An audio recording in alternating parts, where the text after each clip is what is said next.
But in Methodism, there's this focus on letting the Holy Spirit move. It's very open to the movement of the Spirit, and we're meant to kind of get out of the way and not block the movement of holiness in the world and in the universe. So the Methodist tradition has always included fasting, but it doesn't require specific fasts of anyone, and it never has.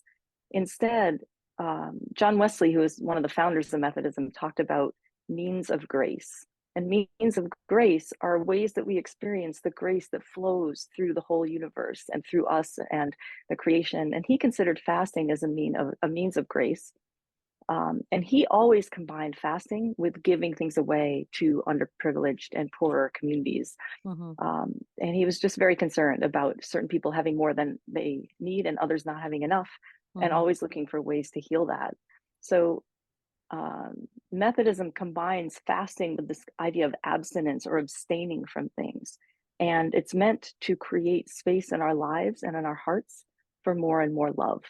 And it's love for the divine, love for our neighbor, love for the whole creation, and love for ourselves.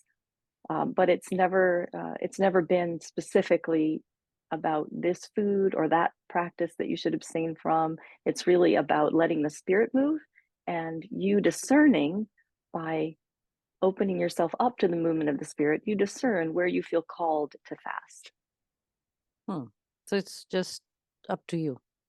Yeah. And so, of course, I've done many food fasts, like sweets or chocolate or meat, but I've done other fasts too. So it's never a dry fast, like taking nothing.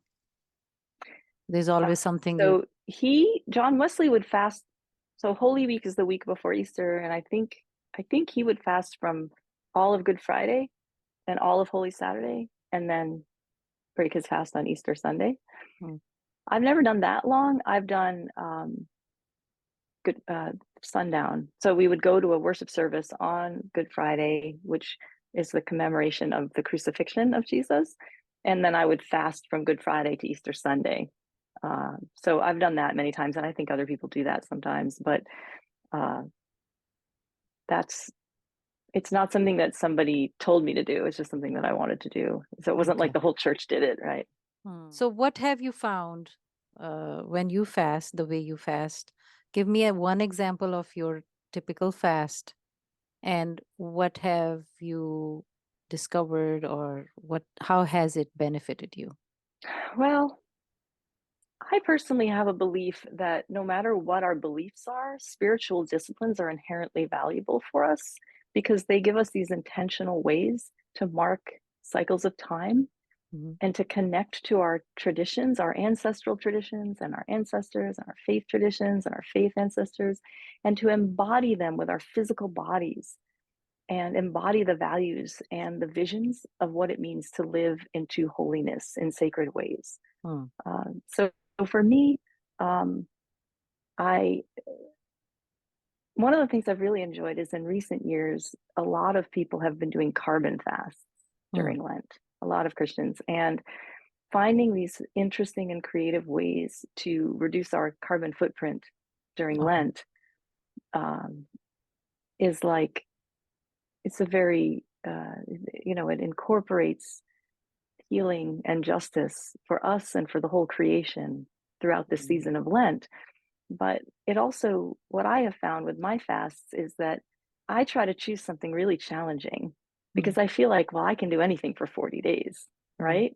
But what happens is that it changes me. I'm transformed through the fast. And when it's done, then I carry some of it with me into the future.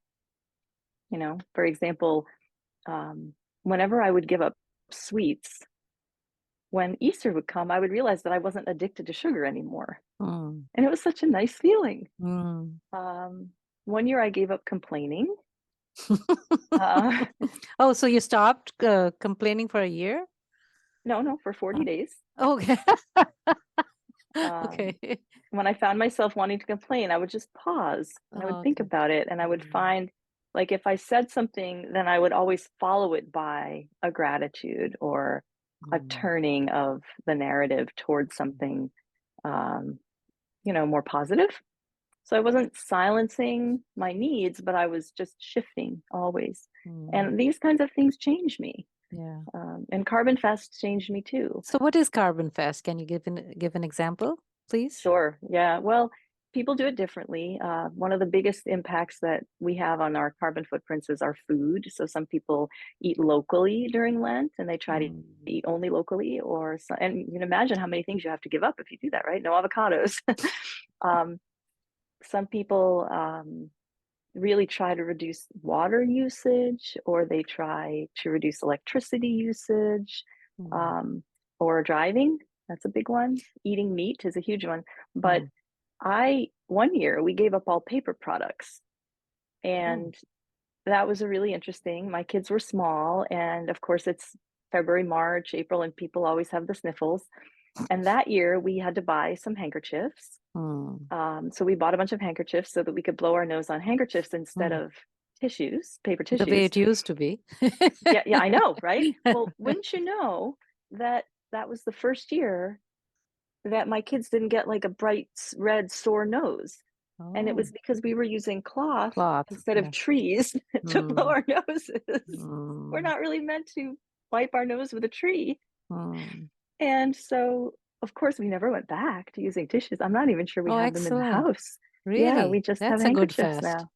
Yeah, and so it's a fast in that it's a challenge for us, and it takes a lot of discipline to get used to the new thing and to stop using paper towels or whatever the thing is. But the prayer is that it changes us, it transforms us, and now we have talk about a sense of abundance. We love using handkerchiefs.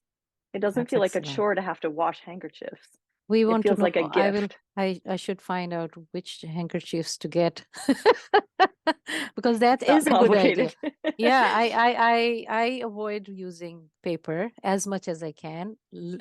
I'm the minimalist in paper usage because I'm always of this thought process that what if we don't have, and why to waste so much because it's coming from somewhere. So why not to reduce it? Without recycling every day the paper and the mail that comes anyways. We will talk about it more, people. I know we have lots of branching topics coming out of our conversation, and when I sit with Tallessyn, we can talk about everything in a civil way.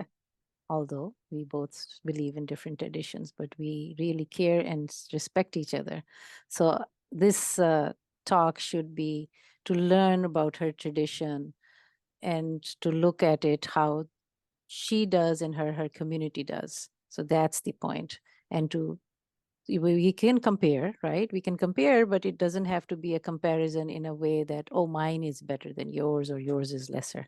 So that is the message through these topics that I'm doing and bringing all my amazing guests on this podcast. So thank you for explaining about carbon fast, which was interesting. I was wondering, like, okay, so you don't use charcoal, you don't do barbecue, or you don't eat charcoal, or like, what is that? You know, I thought first it was not driving, maybe, but that is indirectly, that's what you're trying to do through the food and all.